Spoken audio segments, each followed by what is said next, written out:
Friends, मैं संदीप और आप देख रहे हैं एसपीजी गांव से शहर तक। आइए हम दिखाते हैं आज की सबसे बड़ी खबरें।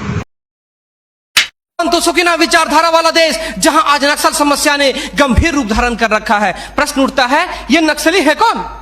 समाज के सबसे शांत, शहरों से दूर जंगलों में रहने वाले तथा खेतों के माध्यम से अपने जीवन यापन करने वाले वो लोग जो अपने पूर्वजों द्वारा दिए गए धरोहर को बचाने के लिए सरकार के खिलाफ हथियारबंद हो गए हैं और अंततः ये लोग नक्सली बनने पर मजबूर होते हैं। महोदय, आधुनिकीकरण के नाम पर उन गरीब आदिवासियों की जमीनों को छीन ली गई तथा उन्हें मजबूर कर दिया बंधुआ मजदूर बनने पर, किंतु आज उनकी अधिकारों की कोई बात तक नहीं करता। मन समर्पित, तन समर्पित और यह जीवन समर्पित। मैं पूछता हूं, देश की धरती तुझे क्या दूं, क्यों दूं और किस लिए न्यौछावर करूं अपना सब कुछ तुम पर? क्या इसलिए कि मुझे देशद्रोह जैसे शब्दों से नवाजा जाए या इसलिए कि मुझे फर्जी इनकाउंटर में मार दिया जाए? जी हां अध्यक्ष महोदय, कुछ ऐसा ही समय था जब मान्य सूबे लखन भैया सोहराबुद्दीन तथा तुलसीराम प्रजापति को फर्जी इनकाउंटर में मार दिया गया। यह कैसी विडंबना है महोदय। हमारे विपक्षी साथी द्वारा मानव अधिकार का संरक्षण किए बगैर ही राष्ट्रीय सुरक्षा की बात करते हैं। जब आम लोगों का कोई अधिकारी नहीं हो तो इस स्थिति में राष्ट्रीय सुरक्षा का क्या मतलब? मैं पूछना चाहता हूं अपने विपक्षी साथियों से,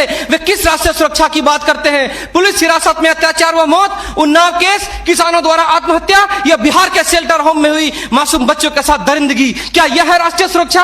राष्ट्रीय सुरक्षा का अर्थ सिर्फ सीमा की सुरक्षा नहीं बल्कि सीमा के अंदर रह रहे व्यक्तियों की सुरक्षा से भी है। अपने हक को मांगे जाने पर लोगों को नक्सली तथा आतंकवादी करार दिया जाता है तथा यह सुरक्षा देने वाले पुजारी आईपीसी की धारा 124A के तहत गिरफ्तार कर उन्हें देशद्रोह का मुकदमा चलाते हैं, फिर फर्जी इनकाउंटर में भी मार गिराते हैं। जबकि सुनील बत्रा बनाम दिल्ली प्रशासन में माननीय न्यायाधीश ने स्पष्ट किया है कि फर्जी इनकाउंटर हत्या के समान है। 10 जुलाई 2004 को मनोरमा देवी के साथ दुष्कर्म और उसकी हत्या तथा पूर्वोत्तर राज्य की महिलाओं द्वारा हम सुरक्षा बलों के समक्ष निर्वस्त्र होकर विरोध प्रदर्शन करना इस बात का द्योतक है कि हम सुरक्षा बलों ने arms force special power act का दुरुपयोग कर नाजायज फायदा उठाया है। वहां के लोगों को जबरन गिरफ्तार कर उसे मानसिक एवं शारीरिक रूप से प्रताड़ित किया है तथा उनकी बहु बेटियों के साथ दरिंदगी कर मानवता को संसार किया है। यह देश की सभ्य समाज एवं लोकतांत्रिक शासन प्रणाली पर प्रश्नवाचक चिन्ह है। सीआरपीसी की धारा 41, 42, 107, 151 के तहत बिना वारंट गिरफ्तार करने की शक्ति। गर्व करो इस वर्दी पर, सब पर यह रंग नहीं खिलता। किस्मत के बिना इस दुनिया में खाकी परिधान नहीं मिलता।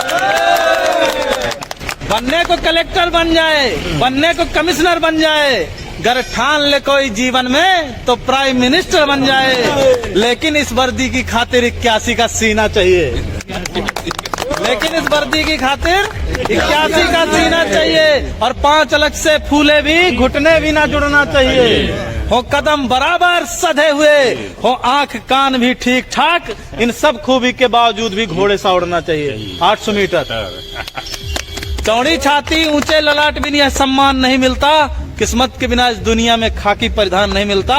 क्या सोचा तुमने ईश्वर ने क्यों तुम पर यह उपकार किया? क्या सोचा तुमने ईश्वर ने क्यों तुम पर यह उपकार किया? क्यों जन्म दिया इस धरती पर सैनिक का हर आधार दिया? क्यों सभी खूबियां सैनिक की तुम पर ही उसने बरसाई? क्यों जनसेवक का रूप दिया? क्यों खाकी का श्रृंगार दिया?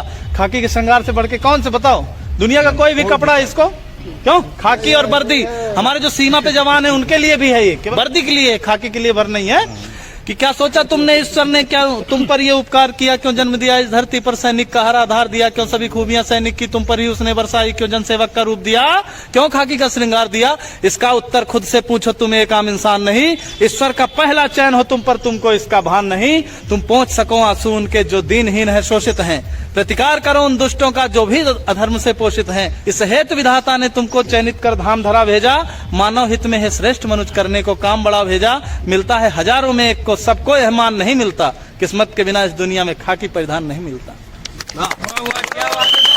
ये तेरे माथे का अशोक, यह तेरे माथे का अशोक केवल तुझ पर ही शोभित है।